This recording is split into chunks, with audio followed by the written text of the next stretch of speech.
All right, we got the CL600 in today for diagnosis, running issue, and check engine light. I just got back from the test drive and didn't really feel the running issue, but I'll check it out and see what that check engine light's about, at least.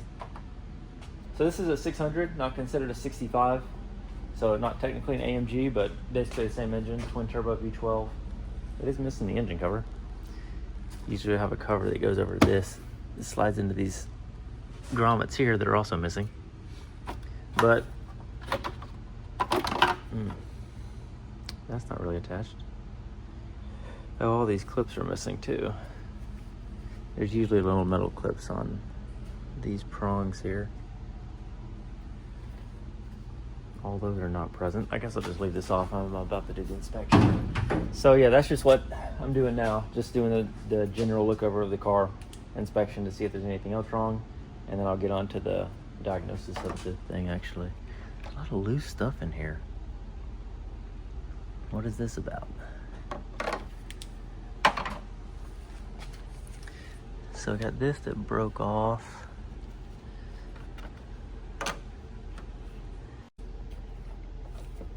So the other part of this is in place. And it's missing the clip that would hold it right there. That's roughly where that's supposed to be.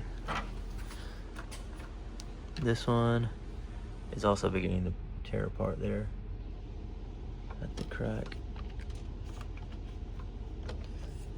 And it's also missing the clip.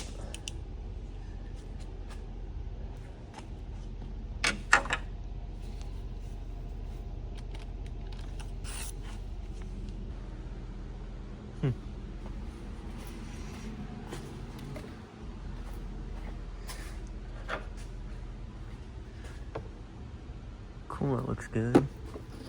Washer fluid's pretty low. Don't see any obvious leaks from anywhere in the washer fluid. Let's see. I know the ABC fluid doesn't really matter because it doesn't have it. It's been deleted here. You can tell it's just regular, like spring coilover design. And there's also an error in the instrument cluster for ABC suspension fault. Also, the buttons on the steering wheel doesn't work. I noticed that, so you can't cycle through the error messages. I don't know what else is there. This air box is not even in. This mounting bolt location's broken out, so it's pretty loose. Oh, the mount right here is broken.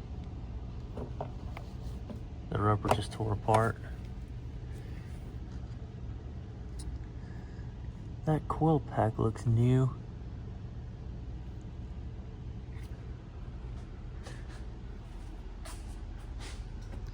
Yeah, that has to be, yeah, this is new.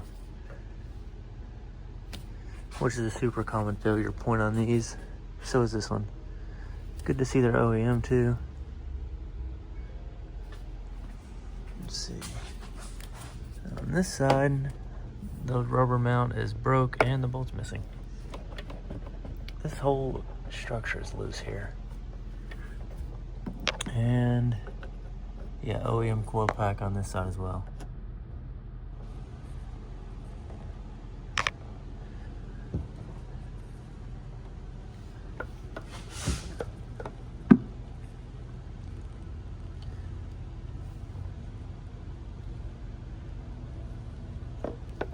I see a tiny bit of oil starting to maybe seep out back here, but nothing to be concerned about at all.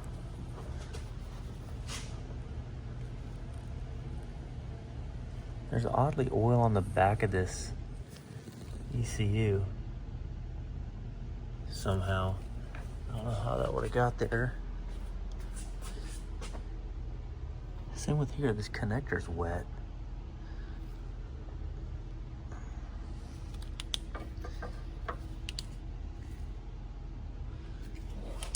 Okay, just had to fight with this ECU connector to get it disconnected. It's been broken So there's no tab like to pull these. Both of these are supposed to be connected, and you just pull them out and then it slides off, but it's broken off. And there's oil all on this thing. There's no oil inside the wires, like inside the connector here. It's totally dry inside. On the outside, it's just oily. Like how did there get, like the fill is over here. So I don't know how it'd be so oily on the computer. But anyways, see, to get this back in, it's gonna be tricky. Got to kind of push them both. Of course, the plastic's sharp as hell.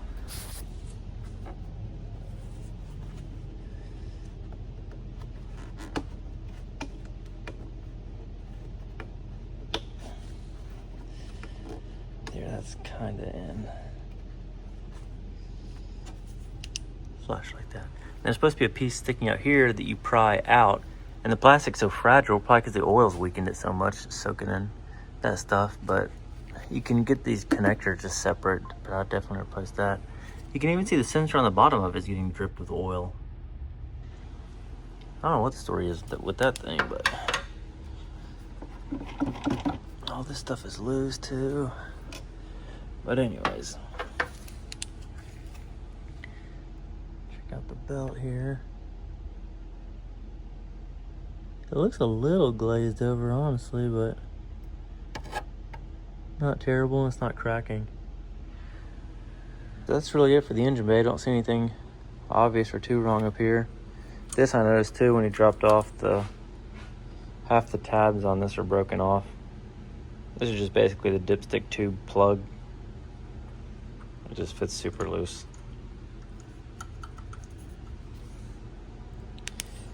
All right, I'm gonna lift it up and see if there's anything underneath it worth addressing or noting. All right. Starting underneath here, definitely looks quite wet, and there's a puddle of oil. So these ball joints are busted out. This one's cracking pretty bad. So that's probably about to separate. Yeah, it is on the other side. And that one's busted out too. Oh, it looks like someone had it removed for some reason and was hitting it with a hammer pretty hard. They probably missed and chewed up that. Here too, and here too.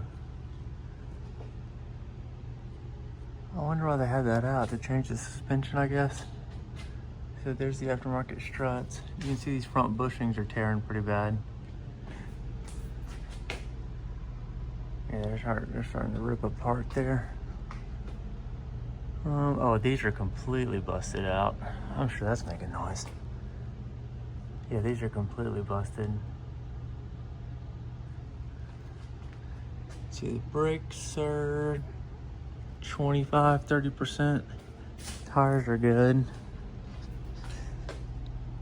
This one's pretty low. That's about 3 or 4 millimeters, which is time for changing.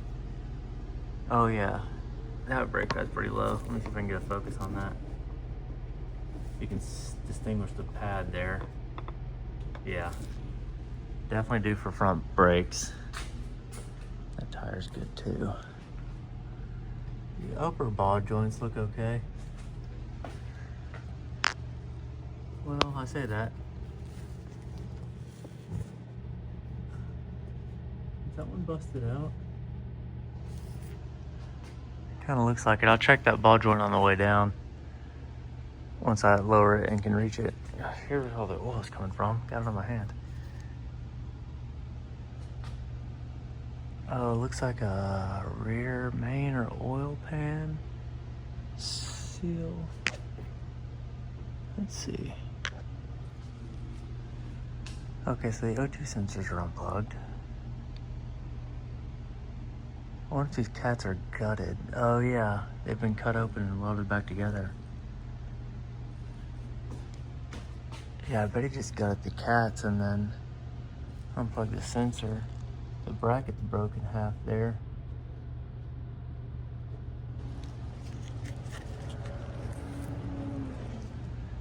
And so this oil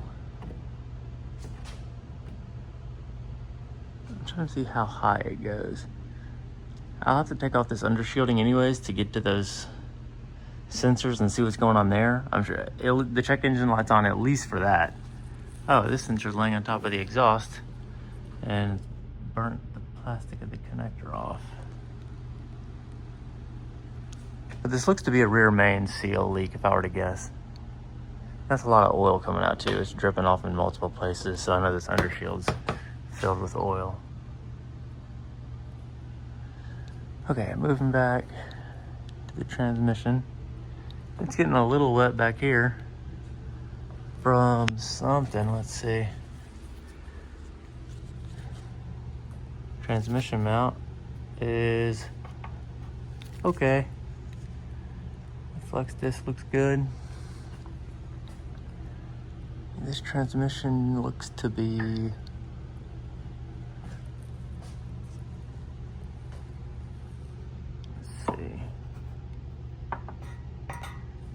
mainly the seal. So the seal that goes on the oil pan, that seal gets replaced with every transmission service. So on the next service, it'll probably fix that leak. And the shifter bushing is totally gone. Here, listen. You're not supposed to hear all that rattling. But this is the rod that connects the shifter to the transmission in the car. And you're supposed to, let me move it over, have a little bushing right there where that shaft comes through. And it's not there, it's disintegrated. The rubber doesn't age very well, but you'd need one of those on there to replace that. Let's see. The rest of the exhaust, the whole exhaust looks OEM, it's just been cut open and then welded back together. Oh, never mind. I take it back.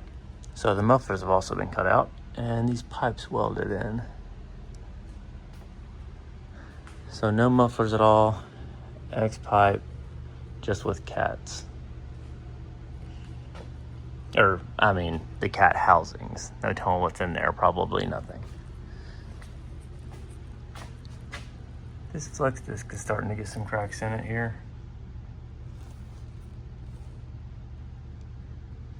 You can see there in a couple places. This isn't worth addressing yet. Just in another year or two, I'd see how deep those cracks have gotten. On the back suspension here, nothing really leaking. The axles look fine.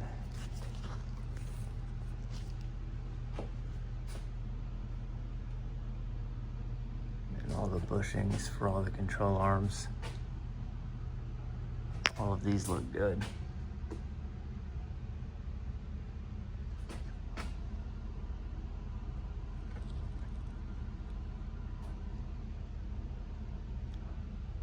Yeah. Okay, and then the rear brakes. Can't see the inside. Really? I'll have to get a mirror to check those. The rear tires are good, and the rear pads are super thick, so that's good. That tire is too, and that brake pad is too.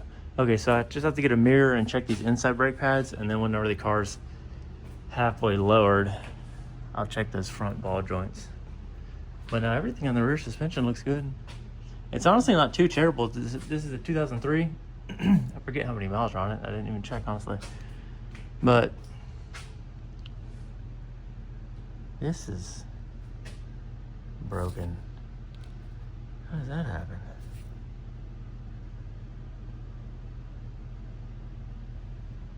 Huh. Yeah, the subframe bushings are tearing apart pretty aggressively here. That's cracking out. You can see that crack starting to form up there. And this one's totally ripped apart here.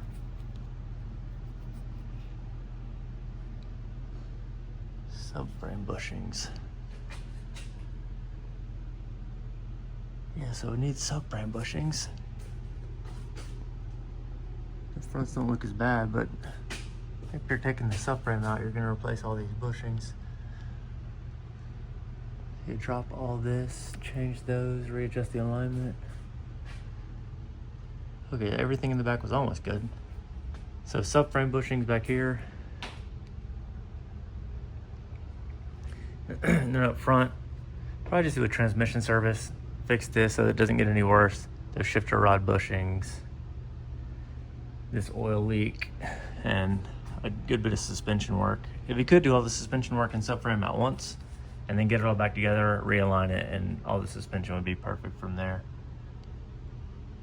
All right, so now I'm gonna start. I'll probably just send this to the customer and see what all he will want quoted, and quote it out according to what he says, because this stuff would be a lot to quote out. This is also ripped off. The side undershield there.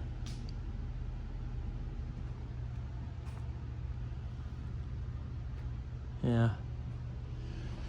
So anyways, on to the diagnosis now. I'll figure out why that check engine light's on, if it's anything other than the cats being tampered with all the O2 sensors disconnected and melted.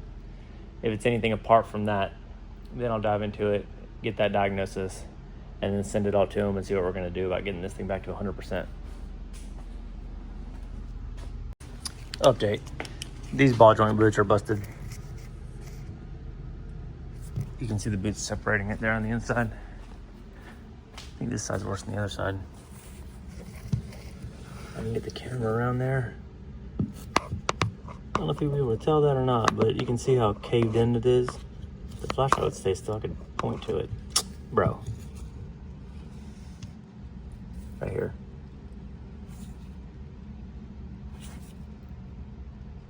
Yeah.